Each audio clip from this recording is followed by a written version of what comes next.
The sun blazed over Maplewood Park, but the air crackled with a chill that had nothing to do with the weather.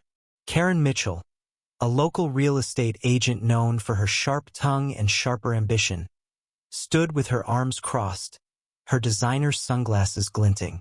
Across from her, Thomas Reed, a grizzled veteran with haunted eyes, clutched a tattered duffel bag, his only possession after Karen swindled him out of his life savings. She'd promised him a dream home, a fresh start after years of battling PTSD. Instead, she pocketed his $50,000 and left him homeless, claiming he'd misunderstood the deal. Thomas's voice trembled as he confronted her. "You knew I was struggling, Karen. You saw my medals, my scars. How could you?" His words hung heavy, drawing a small crowd of onlookers. Karen smirked, unfazed. "Business is business, Tom. You should have read the fine print." Her casual cruelty stung worse than any wound he'd taken in combat. The crowd murmured, some in shock, others in disgust, but Karen reveled in the attention, her confidence unshaken. Unbeknownst to her, a tall figure in a crisp military uniform pushed through the crowd. Captain Daniel Reed, Thomas's son, had just returned from his deployment. A military prosecutor with a reputation for relentless justice, Daniel had heard whispers of his father's plight. His heart pounded as he saw Thomas, once a proud soldier, reduced to a broken man. His gaze locked on Karen, who was still sneering. "You think you're untouchable?" Daniel's voice was low, steady, but laced with fury. The crowd fell silent. Karen's smirk faltered as Daniel stepped closer, his medals gleaming, his presence commanding.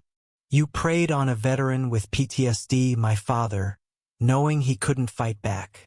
But you didn't know about me."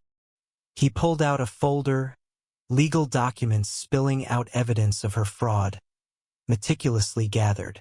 Karen's face drained of color. "This is a misunderstanding," she stammered.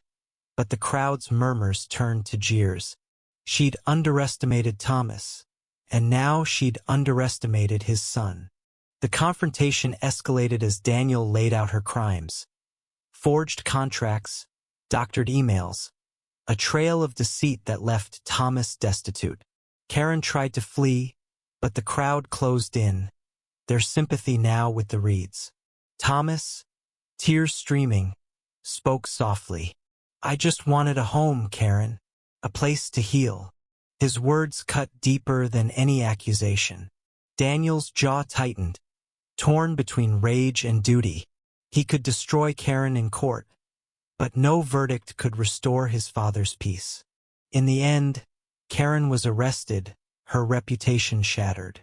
But the victory was hollow. Thomas, broken by betrayal, moved into a shelter, his spirit too battered to rebuild. Daniel watched, helpless, as his father withdrew further into his pain. The town buzzed with gossip, but the Reeds bore the true cost. Trust shattered, hope stolen. Karen's greed had robbed more than money. It had stolen a man's chance at redemption. Was Karen's punishment enough? Or does justice demand more than a courtroom can deliver? Share your thoughts on where true accountability lies in this tangled web of betrayal.